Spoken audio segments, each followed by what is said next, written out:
Кеуде омыртқалары вертебра торацике саны 12 болып келеді. Барлық омыртқаларға тән денесі болады. Денесі мойын омыртқаларына қарағанда үлкендеу, бел омыртқаларына қарағанда кішілеу.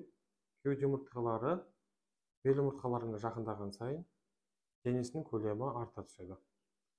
Доғасы болады. Доғасы денесіне доға аяқшалар арқылы бекінеді.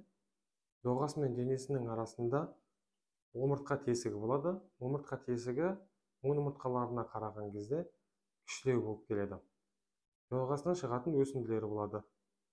Ортаңғы сызық бойында орналасқан жота немесе қылқанды өсіндісі мойын омыртқаларына қарағанда үшкір және төмен қарай бағытталады. Бүйір жақтарында орналасқан көлденең өсінділерін көруге болады. Көлденең өсінділері екі жаққа және артқа қарай бағытталып орналасады. Біз көлденең өсіндісінде кеуде омыртқаларының алдыңғы жағынан қабырғалық шұңқырларды көрсек болады. Яғни көлденең өсіндінің латынша атауы foveae costalis processus transversus деп аталады. Бұл шұңқырлар арқылы қабырға доғасымен буындасады. Тек қана бұл шұңқырлар кездеспейді соңғы 11 және 12 кеуде омыртқаларында. Жоғарғы буын өсінділері бар және төменгі буын өсінділері бар. Жоғарғы буын өсінділерінде жоғарғы буын беттері, ал төменгі буын өсінділерінде төменгі буын беттерін көруге болады.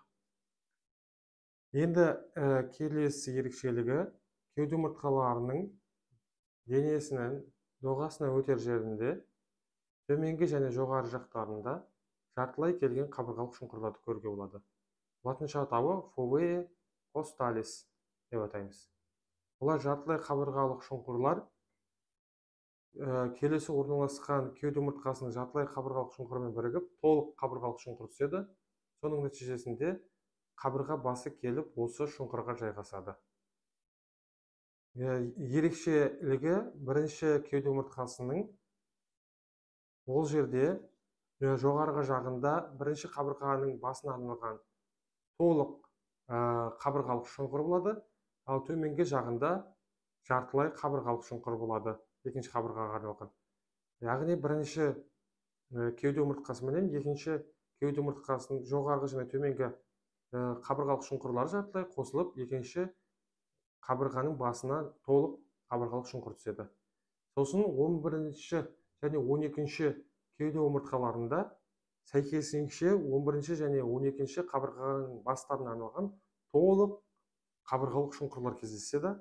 Ал 10-ші кеуде омыртқасында жоғарғы жағында тек қана 10-ші қабырғаға арналған жартылай қабырғалық шұңқыр кездеседі.